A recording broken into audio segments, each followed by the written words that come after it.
તો હેલો મિત્રો, કેમ છો? અમારા નવા વ્લોગમાં તમારું હાર્દિક સ્વાગત છે. તો આપણે જવાનું હતું આજ પિંગલેશ્વર. આપણે ભાગ્યા છીએ આપણા ભાઈબંધને લેવા. આપણે આપણા ભાઈબંધને લઈને આવી ગયા છીએ પિંગલેશ્વર. તો પિંગલેશ્વર કંઈક આવું વાતાવરણ છે, તમે જોઈ શકો છો. આ પિંગલેશ્વરનું વાતાવરણ, આ વૃક્ષ પણ ઘણા વર્ષ પહેલાંનું છે. આ છે વડલો, પીપળો વડલો, તમે જોઈ શકો છો. તો આપણે પછી ભાગ્યા છીએ હવે આપણે માતાજીના દર્શન કરવા. અહીંયા છે મહાદેવ. તો આપણે મિત્રો દર્શન કરી લીધા છીએ.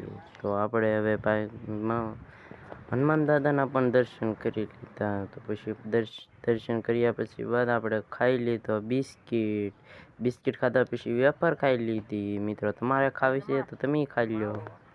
તો પછી હવે આપણે ભાગ્યા છીએ આપણે દરિયા બાજુ, તમે જોઈ શકો છો. તો મિત્રો આપણે આવી ગયા છીએ દરિયો જોવા. તમે જોઈ શકો છો અહીંયા લોકેશન પણ સારું છે, તમે પણ આવી શકો છો.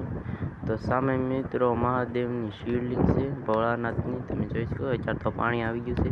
અહીંયા બે મિત્રો આવેલા આવે છે, તમે જોઈ શકો છો. અહીંયા સુંદર વાતાવરણ છે, તમે પણ અહીંયાની વિઝિટ લઈ શકો છો મિત્રો. તમે જોઈ શકો છો આ દરિયો છે મિત્રો. તો હવે આપણે ભાગ્યા છીએ આપણે ગાડી બાજુ. હવે આપણે નીકળવાનું છે આપણા ઘર બાજુ. તો મિત્રો આપણે આવી ગયા છીએ ગાડી પાસે ને ગાડી શરૂ કરીને આપણે નીકળી ગયા છીએ આપણા ઘર બાજુ. તો મિત્રો ગાડી આપણે હકારી રહ્યા છીએ. હવે પારસભાઈને હકારવા આપી દીધી છે આપણા ભાઈબંધને. તો આપણે ગાડી બગાડી છે એ ભાઈબંધને. અમારી ગાડી. અને આપણે આવી ગયા છીએ તળાવમાં. મિત્રો આ છે આપણું ગામની, અમારા ખરેર ગરડાનો રસ્તો છે. અહીંયા પાણી ખૂબ ભર્યું છે, તમે જોઈ શકો છો. અમે યરો ભરી ગયા છીએ, તમને દેખાય તો તમે જોઈ શકો છો. યરું, આ કયો યરો છે કોમેન્ટમાં બતાવજો. તો પારસભાઈ મારી દીધું છે સાડું અને યરું અંદર વયો ગયો છે. તો હવે આપણે અહીંયાનું લોકેશન પણ સુંદર છે, અમે જોઈ લીધું છે. અહીંયા ફોટા પાડીને હવે આપણે જવાનું છે આપણે ઘર બાજુ.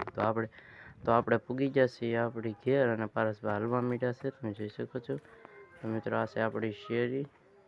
તો હવે આપણે પૂગી ગયા છીએ આપણી ઘેર ને આ બે બાંધવા મળ્યા છે. પારસભાઈ બદામ ખાય છે. આપણે દુકાન આપણી, તમે જોઈ શકો છો. અને તો હવે આજનો આ બ્લોગ કેવો લાગ્યો કમેન્ટમાં બતાવજો. બાય.